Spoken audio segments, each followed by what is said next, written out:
Israel हमस युद्ध की खबर से पूरी दुनिया के मार्केट पे तो प्रभाव पड़ा ही है, लेकिन साथ ही साथ कमोडिटी मार्केट में भी सोने और चांदी के साथ अन्य कमोडिटीज पे असर पड़ रहा है।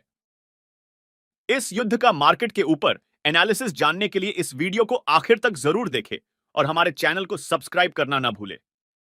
रूस और यूक्रेन के युद्ध के बाद अब इजराइल हमस के युद्ध ने पूरे दुनिया में हलचल मचा दी है और दुनिया भर के बड़े लीडर्स को अचंभित कर दिया है। हाल ही के रिपोर्ट से पता चला है कि फिलिस्तीन हेल्थ मिनिस्ट्री ने मंगलवार सुबह बताया कि 770 लोग गाजा मारे गए हैं और 4000 लोग जख्मी हुए हैं। वहीं इजराइल की तरफ से यह खबर आई है कि 900 इजरायलीस मारे गए हैं और 2700 से भी ज्यादा लोग जख्मी हो गए हैं। यह युद्ध की स्थिति क्यों और कैसे बनी? इस युद्ध का इतिहास अपने भारत के इतिहास से मिलता जुलता है। पहले विश्व युद्ध के बाद ब्रिटेन ने पैलेस्टाइन देश पर अपना कब्जा कर लिया। उस वक्त पैलेस्टाइन देश में जूस माइनॉरिटी में थे और अरबी मेजॉरिटी में थे। सन 1920 और 1940 के बीच में हॉलोकॉस्ट जब चल रहा था, तब काफी सारे जूस अपनी जान बचाने पैलेस्टाइन की तरफ आ गए। इस वजह से जूस और अरब्स के बीच में काफी तनाव होता है और साथ ही साथ ब्रिटिश के तरफ भी नफरत की आग बढ़ाई जाती है।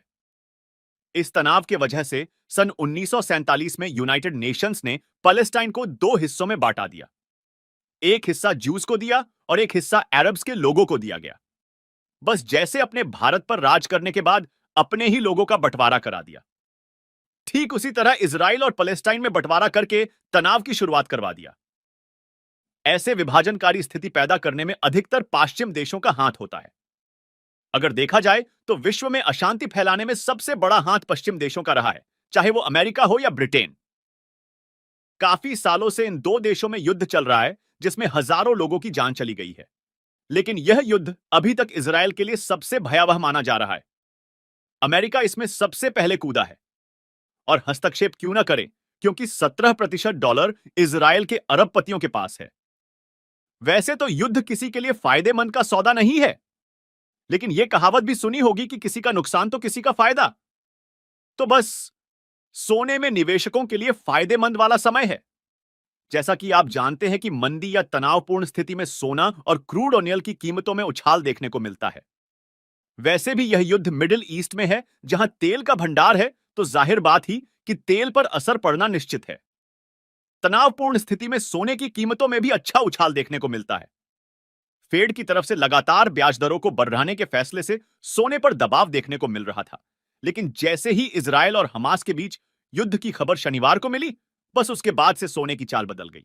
सोना निचले स्तरों $1810 से $1885 तक चला गया है।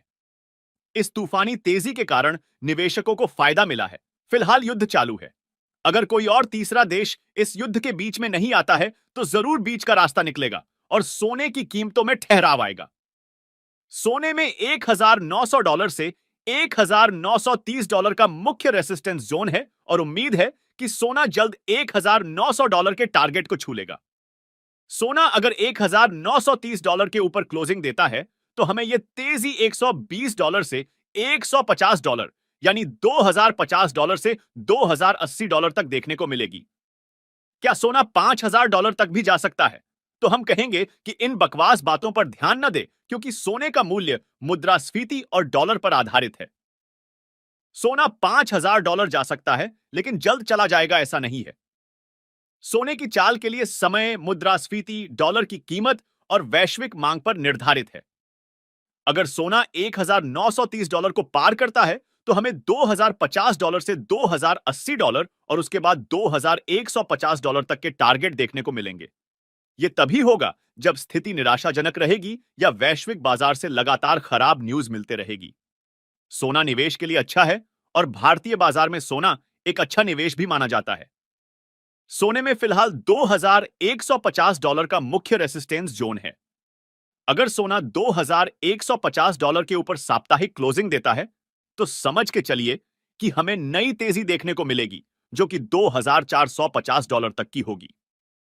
क्या अगले 5 साल में हम सोने को $3000 के पार देखते हैं? तो हमारा मानना है कि आने वाले समय में हमें सोने की कीमतों में अच्छी तेजी देखने को मिलेगी, लेकिन इस तेजी में $3000 को तोड़ दे, ऐसा संभव फिलहाल नहीं है। मुद्रास्फीति के साथ साथ डॉलर की कीमत का आकलन करें तो सोने की कीमत फिलहाल $2,450 से ज्यादा नहीं बनती है। अगर किसी परिस्थिति में सोना $2,700 की कीमत को पार कर जाता है, तो भी मानकर चलिएगा कि जल्द से जल्द सोने की कीमत $2,150 से $1,900 के बीच वापस आ जाएगी। फिलहाल सोने में सपोर्ट और स्टॉप लॉस $1,800 का बन चुका है। एमसीएक्स सोने में 59,000 से 59,700 तक के टारगेट देखने को मिल सकते हैं। सोने में असली तेजी का रुझान 60,000 के ऊपर बनेगा और टारगेट 64,000 से 66,500 तक देखने को मिल सकते हैं। मंदी का रुझान बनाकर फिलहाल न चलें। भारतीय बाजार में फिलहाल हम सोने की कीमतों को 55,000 के नीचे नहीं देखते हैं। अन्य रिपोर्ट और जानकारी के लिए कमोडिटी समाचार को जरूर सब्सक्राइब करें। हमें स्क्रीन पर दिए गए नंबर पर संपर्क कर सकते हैं।